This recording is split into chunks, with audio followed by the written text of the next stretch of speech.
So yun, what's up mga lods? This is Legendary TV. So for today's video mga lodi ay meron tayong pag-uusapan patungkol sa ating sprocket combination 1436. So 1436 mga lodi. So kung kukunin natin ang ratio mga lodi ay pasok ito sa high speed, sa high speed sprocket combination.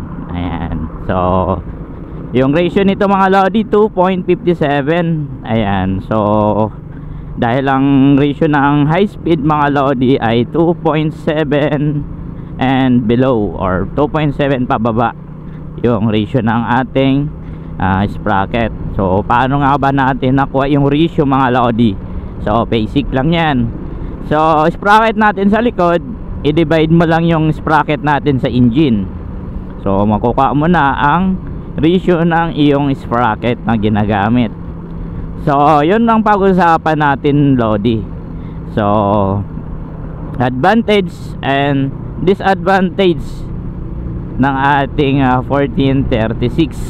So ayan mga lodi, simula tayo sa solo rider, no? Solo rides, mag-isa lang tayo. So ngayon example na natin kaagad yung ating motor Smash 115, which is ay napakagaan ng Smash natin mga lodi. So ang ating advantage mga lodi sa akyatin gaya nito, so medyo semi-akyatin, so hindi mahihirapan yung ating motor dahil medyo malaki yung ating sprocket na ginagamit. So 2.5 ay malaki pa po yan yung kanyang ratio. So high speed din siya, di ba? So iyon ang advantage noon mga lodi, no, sa mga akyatin. Ayan, solo rides ay basic na basic lang. Then pagdating dito naman sa kapatagan or patag mga lodi ay dito mo mararamdaman ang vibrate. Dahil sa magaan yung motor natin mga lodi at malaki yung sprocket, medyo malaki yung sprocket na gamit natin, 36. So mararamdaman natin ang malakas na vibration pagdating sa 80. Ayan, ito 80 kph natin, no? Yung top speed na natin, yung speedometer natin. Pag umabot na ng 80 yan at pataas ay mararamdaman na natin ang vibration. Ayan. So sino sa mga nakagamit ng 1436 ay alam po nila yan, ang vibration ng 1436. So ayun. Pero maganda talaga siya gamitin mga lodi. Malakas nga lang yung vibrate. Ayan, goods sa 1436 mga lodi na pang long rides kapag meron tayong OBR. Ayan, so may OBR tayo ay maganda siya gamitin mga lodi kasi dumagdag yung bigat natin. At the same time mga lodi, maganda yan gamitin sa kapatagan, sa paakyat, basic lang yan.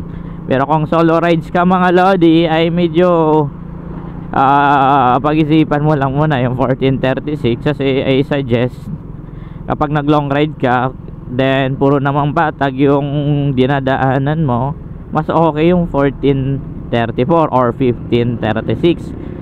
So ayun lang ang mga lodi, no? Advantage saka disadvantage nya. Ayan. So pagdating naman sa gas consumption mga lodi ay syempre matipid kapag naka high speed ka. Matipid siya. Depende sa dinadaanan natin syempre, di ba mga lodi? Depende pa rin lahat, nakadepende pa rin sa dinadaanan natin. Pero kung puro patag yung mga lodi, ay recommend na high speed yung gamitin mo kapag puro patag. Kasi mas lalong titipid ka dyan mga lodi sa gasolina.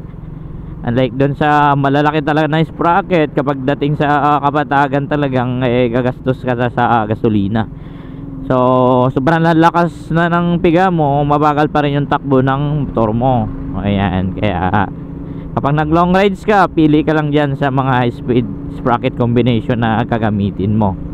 Ayan, kung solo rides ka. Pero kung may angkas ka, suggest 1536 or 1436.